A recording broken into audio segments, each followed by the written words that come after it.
Zimflesh. Listen big again. Mount Zion I music. said to man again. Iyakutanda jo. Iyakutanda. Iyakutanda jo. Iyakutanda. Iyakutanda. Iyakutanda stando senhlisiyo yami. Iyakutanda jo. Iyakutanda. Iyakutanda jo. Iyakutanda. Iyakutanda. Iyakutanda stando senhlisiyo yami. Wona banda kuona mwanazikana ndatanga kurowa nehana Wena nami ndiyavuna sitandane ndakutela stando samandundisikabane. kudai waiona zviri muhana waiona zviri pakati pehana Saindi bata kuseri kwegotsi vachifungidzira kuti ndichavatsotsi. Iyakutanda jo. Iyakutanda. Iyakutanda jo. Iyakutanda. Iyakutanda. Iyakutanda stando senhlisiyo yami. Iyakutanda jo. Iyakutanda. Iyakutanda jo. Iyakutanda. Iyakutanda. Iyakutanda stando senhlisiyo yami. Kamwana kepafashi mama. Kamwana kepafashi mama. Kamwana kadikidiki kechikoro ndiko mama futi kanditembesa musoro. Kamwana kechikoro mama. Kamwana kechikoro mama.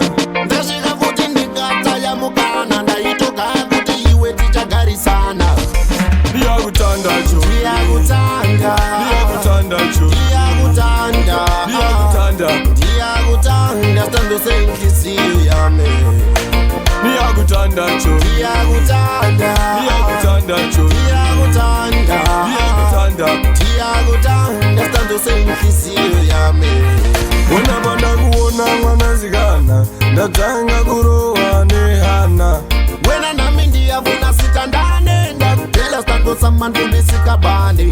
kudai waiona zviri muhana waiona zviri pakati pehana Saindi bata kuseri kwegotsi vachifungidzira kuti ndichavatsotsi. Iyakutanda jo. Iyakutanda. Iyakutanda jo. Iyakutanda. Iyakutanda. Iyakutanda stando senhlisiyo yami. Iyakutanda jo. Iyakutanda.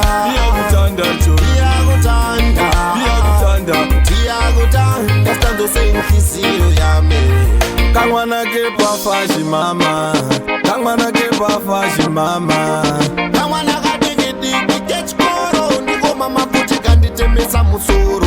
Kamwana kechikoro mama. Kamwana kechikoro mama. Ndasvika futi ndikataya mukana ndaitoka kuti iwe tichagarisana. Iyakutanda jo. Iyakutanda. Iyakutanda jo. Iyakutanda. Iyakutanda. Iyakutanda stando senhlisiyo